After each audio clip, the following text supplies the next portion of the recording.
जेठानियां केवल खाना बनाती है, उसमें भी खटपट होती रहती है। बहू को सुसंस्कार मिले थे कि अपना काम स्वयं करना चाहिए और प्रेम से मिलजुल करके रहना चाहिए। अपना काम स्वयं करने से स्वास्थ्य बढ़िया रहता है। उसने युक्ति खोज निकाली और सुबह जल्दी स्नान करके शुद्ध वस्त्र पहनकर पहले ही रसोई में जा बैठी। जेठानियों ने टोका, लेकिन फिर भी उसने बड़े प्रेम से रसोई बनाई और सबको प्रेम से भोजन कराया। सभी बड़े तृप्त व प्रसन्न हुए। दिन में सास छोटी बहू के पास जाकर बोली, बहू तू सबसे छोटी है, तू रसोई क्यों बनाती है? तेरी 6 जेठानियां हैं। बहू ने कहा, माँ जी, कोई भूखा अतिथि घर आ जाए तो उसको आप भोजन क्यों कराते हैं?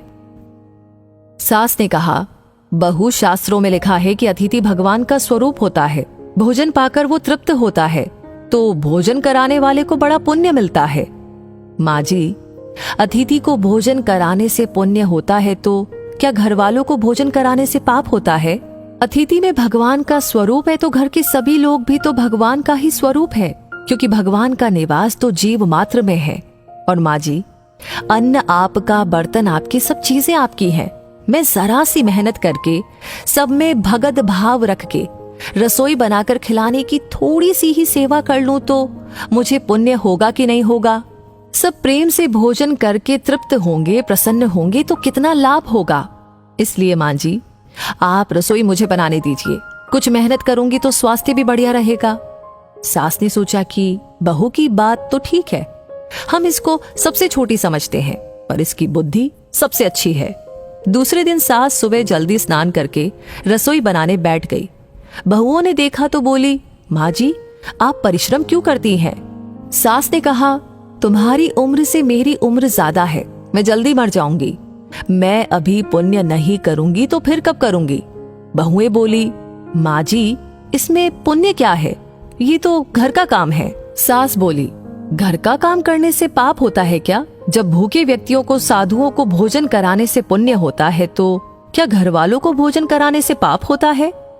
सभी में ईश्वर का वास है। सास की बातें सुनकर सब बहुओं को लगा कि इस बात का तो हमने कभी ख्याल ही नहीं किया। ये युक्ति तो बहुत ही बढ़िया है। अब जो बहू पहले जग जाए वो रसोई बनाने बैठ जाए। पहले जो भाव था कि तू रसोई बना तो 6 बारी बंधी थी, लेकिन अब मैं बनाऊं, ये भाव हुआ तो 8 बारियां बंध गई। 2 और बढ़ गए, सास और छोटी बहू। काम करने में तू कर, इससे काम बढ़ जाता है और आदमी कम हो जाते हैं। पर मैं करूं, इससे काम हल्का हो जाता है और आदमी बढ़ जाते हैं। छोटी बहू उत्साही थी, सोचा कि अब तो रोटी बनाने में चौथे दिन बारी आती है, फिर क्या किया जाए। घर में गेहूं पीसने की चक्की पड़ी थी, उसने उससे गेहूं पीसने शुरू कर दिए। मशीन की चक्की का आटा गरम गरम बोरी में भर देने से जल जाता है। उसकी रोटी स्वादिष्ट नहीं होती, लेकिन हाथ से पीसा गया आटा ठंडा और अधिक पौष्टिक होता है और उसकी रोटी भी स्वादिष्ट होती है। छोटी बहू ने गेहूं पीसकर उसकी रोटी बनाई तो सब कहने लगे कि आज तो रोटी का जायका बहुत ही अच्छा है। सास बोली, बहू, तू क्यों गेहूं पीसती है? अपने पास पैसों की कमी नहीं है। माँ जी, हाथ से गेहूं पीसने से व्यायाम हो जाता है और बीमारी नहीं आती।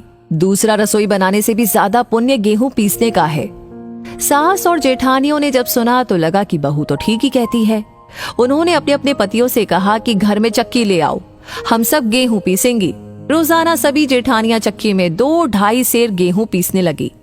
अब छोटी बहू ने देखा कि घर में जूठे बर्तन मांजने के लिए नौकरानी आती है। अपने जूठे बर्तन हमें स्वयं साफ करने चाहिए, क्योंकि सब में ईश्वर है तो कोई दूसरा हमारा जूठा क्यों साफ करे।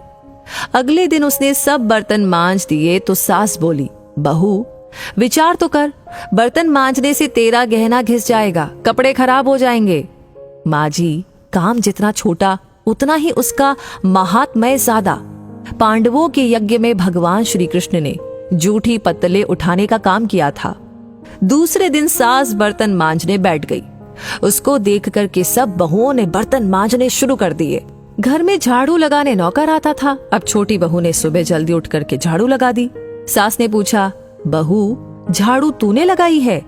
माँ जी, आप मत पूछिए, आपको बोलती हूँ तो मेरे हाथ से काम चला जाता है। झाड़ू लगाने का काम तो नौकर का है, तो तू क्यों लगाती है? माँ जी, रामायण में आता है कि वन में बड़े बड़े ऋषि मुनि रहते थे। लेकिन भगवान उनकी कुटिया में न जाकर के पहले शबरी की कुटिया में गए, क्योंकि शबरी रोज चुपके से झाड़ू लगाती थी, पंपा सरोवर का रास्ता साफ करती थी कि कहीं आते जाते ऋषि मुनियों के पैरों में कंकड़ न चुभ जाए। सास ने देखा कि ये छोटी बहू तो सबको लूट लेगी, क्योंकि ये सबका पुण्य अकेले ही ले लेती है। अब सास और सब बहुओं ने मिलकर के झाड़ू लगाना शुरू कर दिया। जिस घर में आपस में प्रेम होता है वहां लक्ष्मी बढ़ती है, और जहां कलह होता है वहां निर्धनता आती है। सेठ का तो धन दिनों दिन बढ़ने लगा। उसने घर की सब स्त्रियों के लिए गहने और कपड़े बनवा दिए। अब छोटी बहू ससुर से मिले गहने लेकर बड़ी जेठानी के पास गई और बोली, आपके बच्चे हैं, उनका विवाह करोगी तो गहने बनवाने पड़ेंगे। मेरे तो अभी कोई बच्चा है नहीं, इसलिए इन गहनों को आप रख लीजिए। गहने जेठानी को देकर बहू ने कुछ पैसे और कपड़े नौकरों में बांट दिए। सास ने देखा तो बोली, बहू ये तुम क्या करती हो? तेरे ससुर ने सबको गहने बनवा कर दिए हैं और तूने वो जेठानी को दे दिए और पैसे कपड़े नौकरों में बांट दिए। माँ जी, मैं अकेले इतना इकट्ठा करके क्या करूंगी? अपनी वस्तु किसी जरूरतमंद के काम आए तो आत्मिक संतोष मिलता है, और दान करने का तो अमिट पुण्य होता ही है। सास को बहू की बात लग गई। वो सेठ के पास जाकर बोली कि मैं नौकरों में धोती साड़ी बांटूंगी और आसपास में जो गरीब परिवार रहते हैं उनके बच्चों की फीस में स्वयं भरूंगी। अपने पास कितना धन है, किसी के काम आए तो अच्छा ही है, न जाने कब मौत आ जाए और सब यहीं पर पड़ा रह जाए। जितना अपने हाथ से पुण्य कर्म हो जाए अच्छा है। सेठ बहुत प्रसन्न हुआ कि पहले नौकरों को कुछ देते थे तो लड़ पड़ती थी, पर अब कहती है कि मैं खुद ही दूंगी। सास दूसरों को वस्तुएं देने लगी तो ये देख कर के दूसरी बहुएं भी देने लगी। नौकर भी खुश होकर के मन लगा कर के काम करने लगे और आस पड़ोस में भी खुशहाली छा गई। श्रेष्ठ मनुष्य जो जो आचरण करता है दूसरे मनुष्य वैसा वैसा ही करते हैं। वो जो कुछ प्रमाण कर देता है दूसरे मनुष्य उसी के अनुसार आचरण करते हैं। छोटी बहू ने जो आचरण किया उससे उसके घर का तो सुधार हुआ ही, साथ में पड़ोस पर भी अच्छा असर पड़ा। उनके घर में भी सुधार आया। देने के भाव से आपस में प्रेम भाईचारा बढ़ गया।